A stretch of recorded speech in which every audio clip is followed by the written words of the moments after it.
Then when we go up the stairs. Yeah, sure. And then when we get into just doing my job.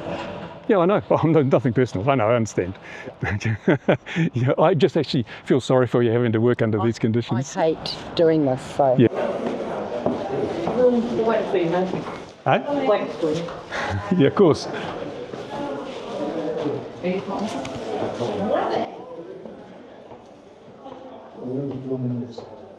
You're waiting, aren't you? You're waiting. You're waiting. Second warning not to film in there. Yep. Try some balls, Gary. Yeah. Stop being a mayor and look after this community. Meeting's adjourned, sorry. So all these people came for nothing, they've trekked all the way. We've come to see democracy and process. And this is what it is. You can have your say later, Gordon. Councillors, you guys are a bunch of chickens.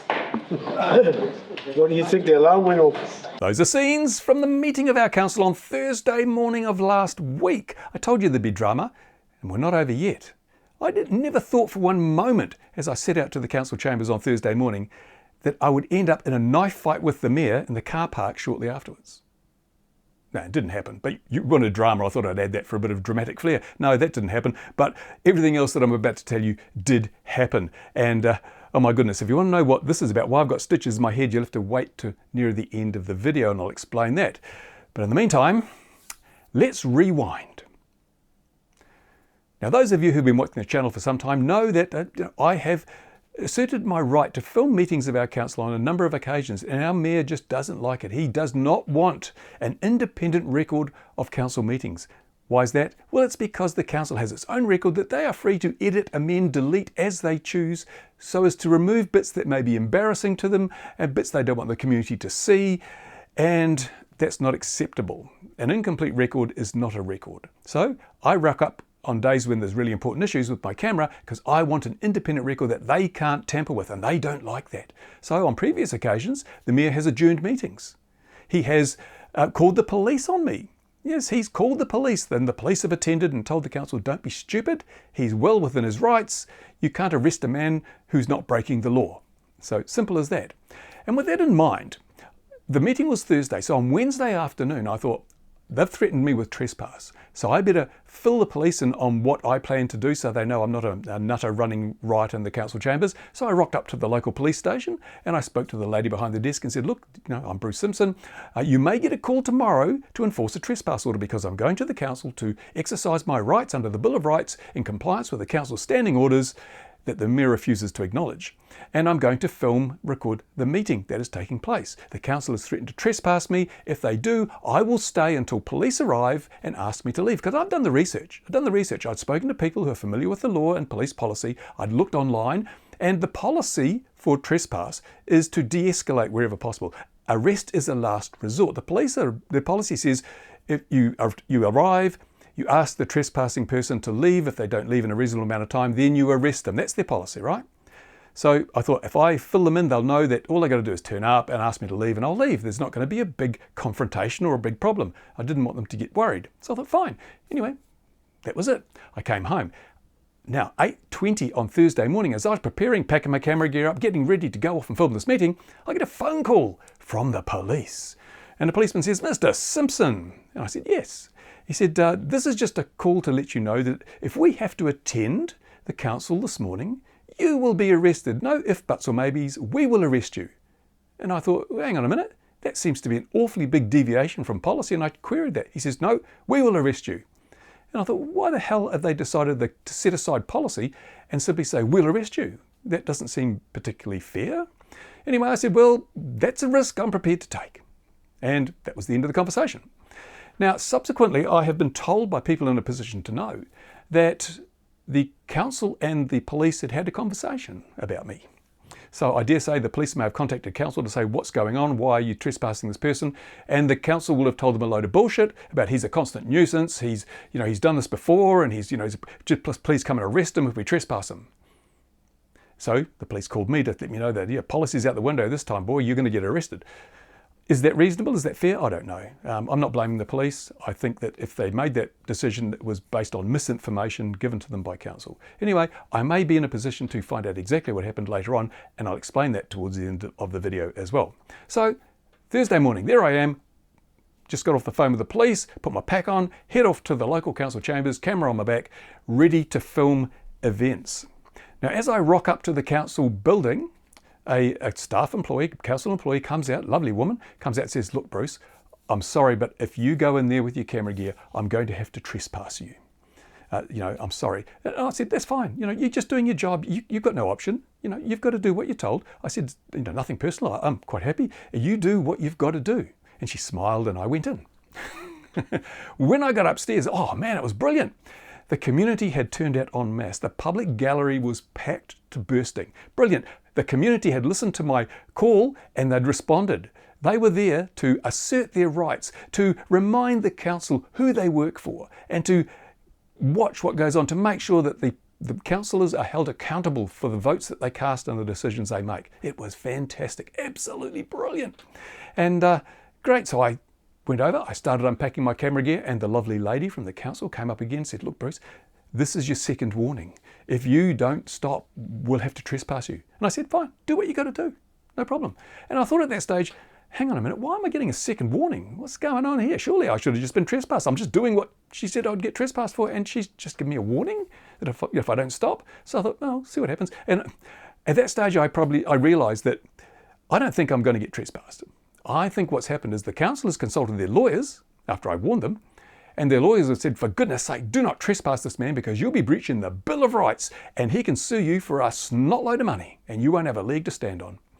And so what the council probably did, which is what they do all the time, is they decided, we'll bully him. We'll bully him. We'll threaten him with trespass. Even though we're never going to do it, we'll threaten him and he'll back down because he doesn't want to be arrested. Because we've already spoken to the police and the police have told him, he'll be arrested. And of course, it didn't work with me because I decided I'll take one for the team. So their threats were powerless. Their attempts to bully were useless. They've tried to bully me and other people so often, but it doesn't work with me. I refuse to be bullied. And so that really pisses them off because the bullying tactics don't work, they're powerless. That must frustrate them enormously. Anyway, I carried on, started setting up my camera gear. And then the mayor began to read the email that he'd sent me claiming that I hadn't sought authority and I needed to get permission and, which is complete bullshit because the standing orders give me permission. Anyway, this is what the mayor had to say. Staff and councillors in your videos as props and figures of ridicule. You have been told on multiple occasions that you need to seek my permission to film. There is no inherent right under the standing orders to film in this chamber, and any request is subject to my approval. Then one of the councillors, one of the great councillors, the good councillors we have, interjected with a point of order, saying, I'm sorry, but the standing orders 12.4 allow Mr. Simpson or anybody to record a meeting. And I make a point of order. If you want to change that, you've got to have, went through and described what you've got to do. You've got to have 75% of the people there to set aside the standing orders, vote in favour of it and so forth. And the mayor wasn't having a bean of it. He was having none of it. No. He said, I'm not having this. And then he said, I'm adjourning the meeting. That's very important that he said, I'm adjourning the meeting. And then this happened. Subject to my approval. Point of order, Your Worship. As you don't have my permission, I'm asking you to Point put your of camera. order. Point of order. What's your point of order? Standing order 12.4 provides that members of the public may record meetings open to the public. If council intends to depart from that provision, standing order 3.5 requires suspension by 75% of the members present in voting. I request the chair clarify whether standing orders are being suspended or not. I can confirm that I won't be accepting your point of order because the meeting hasn't started. Then that constitutes departure from the standing orders and requires suspension under 3.5. I move the standing orders be suspended for the purpose, and I'm now seeking a second there. Thank you. Councillor, that's not. And I'll continue with Mr. I'm seeking a second there. I'll second that. And I will adjourn the meeting until this has been dealt with. Thank you, Mr. Simpson. Try some balls, Gary. Yeah. Stop being a mayor and look after this community. listen. Meeting's adjourned, sorry. So all these people came for nothing, they've trekked all the way. We've come to see democracy and process. Yeah, And this is what it is. You can have your say later, Gordon. Councillors and members of the public, the meeting hasn't started. But there was no meeting as yet. I'll ask the staff to leave, please. That's ridiculous. You guys are a bunch of chickens. What do you think the alarm went off? Can I please ask you guys to Oh yeah, the public gallery were not having this. Some of them had come a long way to watch this meeting to see which decisions were made. And the mayor had just denied them democracy because he was afraid of the man with the camera standing quietly in the corner. I hadn't said anything at this stage. I was still setting up. But oh no, he wasn't happy. And he wasn't happy that two of his councillors had schooled him on the standing orders that he refuses to acknowledge exist. So he said no, and then the crowd, they weren't happy, and he slunk out the back. He snuck out. He ran away. He ran away from the very people he has paid over $120,000 a year to serve. He ran away. And that was amazing. So then the councillor that had proposed the motion, or proposed that, point of order, he calmed the people down. please ask you guys What's the to story? I missed it. not use foul language. I'm begging you. There is no need. It gets us nowhere. It solves anything. This is a procedural matter. Let's get to this through procedural means, and let's not try to create more damage than it should be. And let's try to deal with this in a human. He showed leadership, he showed control, he showed he should have been the mayor in the first place. He only lost by about 100 votes because people who are friends of the mayor engaged in a smear campaign alleging that this councillor was a racist, which he's not. I know him personally and he's not a racist, but they alleged he was a racist, and they really did taint the election by doing that. If they hadn't been able to engage in this smear campaign, he would have won the election. But it wasn't a fair campaign. It was fought dirty tricks, and we ended up with a mayor who 70% of voters did not want. But he got in anyway because the vote was split. So that was the situation. Oh, what a brilliant day it was. Fantastic. So, yeah, the whole thing just turned into an utter giant fiasco, and once again the mayor scurried off, hid in a hole, and the meeting was adjourned. And the important thing about the meeting being adjourned is that the mayor then issued a press release in which he claimed that, the meeting was disrupted by two councillors that shouted over the top of him. I didn't hear any shouting. And that they couldn't place a point of order because the meeting hadn't started. And that's not right. It's not correct. The meeting started the moment the mayor started addressing me. That's when proceedings started. And he effectively endorsed that, validated that by adjourning it, because you cannot adjourn a meeting that isn't already in progress. So when he adjourned the meeting, he confirmed that yes, the meeting was in progress. Therefore, the point of order raised by the councillor was valid, and it should have been addressed by the mayor, but he refused to. Instead, he adjourned the meeting and he just ran away. Absolutely terrible. And this is the second time he's done that. The second time. It's not acceptable. So now the public are really pissed off. The community is outraged that this mayor takes $120,000 a year and doesn't do his job. And that's exactly what's happened. It's just terrible. And it came, ironically, on the morning, that Thursday morning, the local newspaper published a story showing that the mayor had just cost the community over $4,000 because he had used a poo emoji on Facebook when referring to a ratepayer. So he engaged in personal attacks. He's done it to me. He's engaged in personal attacks against me and told lies. He called me crusty and said that I'm not even entitled to vote, which I am. I can vote. I did vote. I don't care if he calls me crusty. My philosophy is play the ball, not the man. That's what I do. I don't insult the mayor. I don't call him names. I simply criticise his behaviour, whereas he's happy to insult people, call them names, and as you can see, and that earned him a code of conduct which cost ratepayers over $4,000 because an independent inquiry has to be made, and now he has to apologise publicly to the person that he insulted. Not me, because I didn't complain. I'm a big boy. I don't care. People call me names. I don't give a damn. You know, it's a badge of honour. It's like YouTube. People say, oh, how do you deal with all the haters? And of course, I posted a video for the community to Facebook. It's got lots of negative comments from the Gary, the mayor's support team. I don't care. I don't care. It says more about them than it does me. I play the ball and they want to play the player because there's no ball. What I say, every time I bring something up, I support my claims with facts and evidence. And they can't argue against that, so they decide to pick on the person. That shows the weakness of their argument. I'm happy, do it. And people will say, what's wrong with you? Why don't you debate the facts? Well, you can't, because facts are irrefutable. And that's how my arguments carry such weight. So the mayor's gone running off, issued a fake press release which misinforms people who read it. And the interesting thing is that a couple of our media outlets, which say the country's most popular talkback radio station and one of its largest newspapers, they basically took the mayor's press release, put a byline on it and called it news, which is utterly, it's not journalism. If you're a journalist, you've got to get both sides of the story. These 8 news agencies, they didn't interview the councillors that had been accused of disrupting the meeting. They didn't interview me. They didn't interview any of the people in the public. They weren't even there. They just took the press release from the mayor as gospel and published it as news. That's not journalism. And I've complained to them, and there's a complaint going into the Broadcasting Standards Authority. If they want to represent themselves as news organisations, they cannot behave in that way. And it's crazy. This is how bad the world has got. You know, people say, oh, misinformation. It's coming from the mainstream media. So I published the video. People can see for themselves. These news organisations are copping flack as well because they have just misled the public with this spouting the council's official line. And it's made the mayor look stupid too because he has lied again about what happened. But that's why he doesn't want my cameras there. Now, the council has its own live streaming service, but do you think any of this went out on the live stream? No, it didn't, which is just the very reason that I need to be there with my camera, because this was hugely embarrassing to the mayor and his council.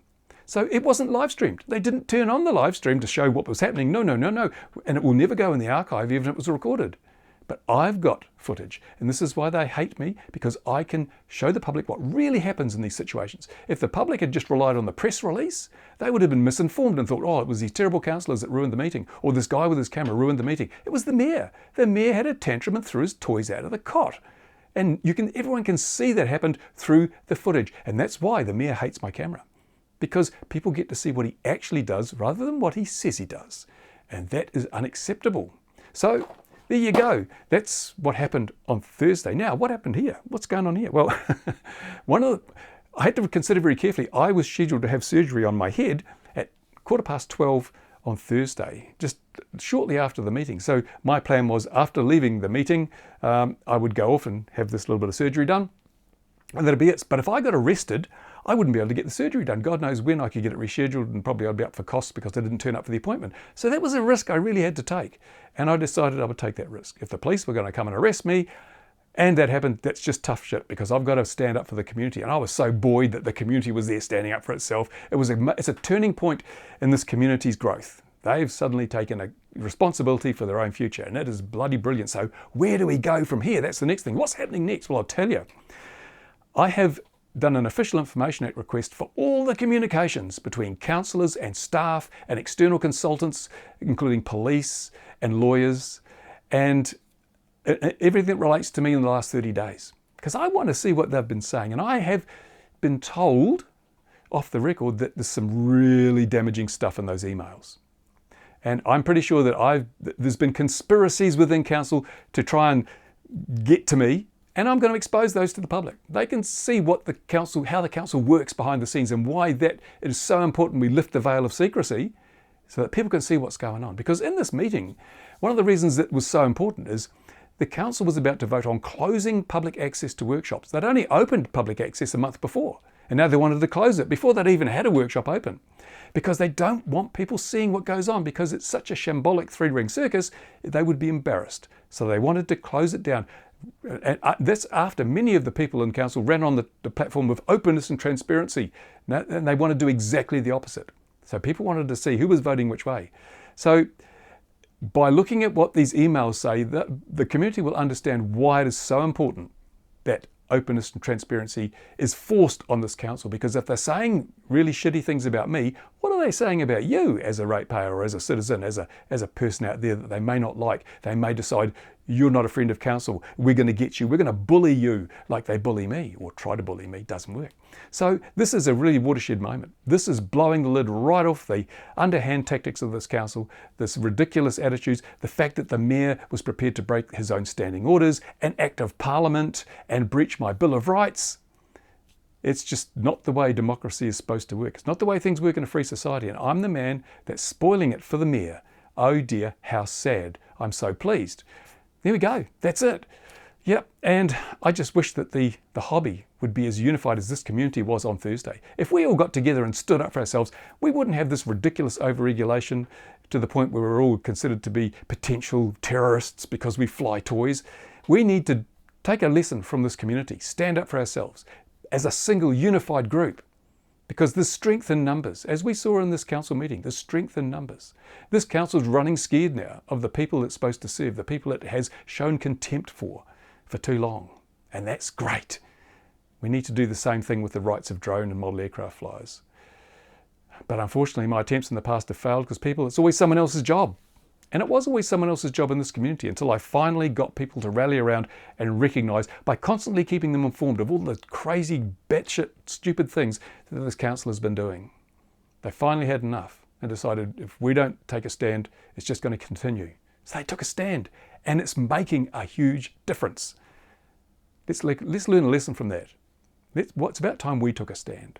I'll make a video on that later on. But in the meantime, that's the events of Thursday. That's what happened. There was no knife fight in the car park because the mayor had run away and hid well before that. Anyway, thank you for watching. It's great the drama's over. I can get back to doing something sensible now. And I'll be back at the airfield. I'll be back at the airfield because they're not bullying me anymore. Stay tuned for that. Spot you later.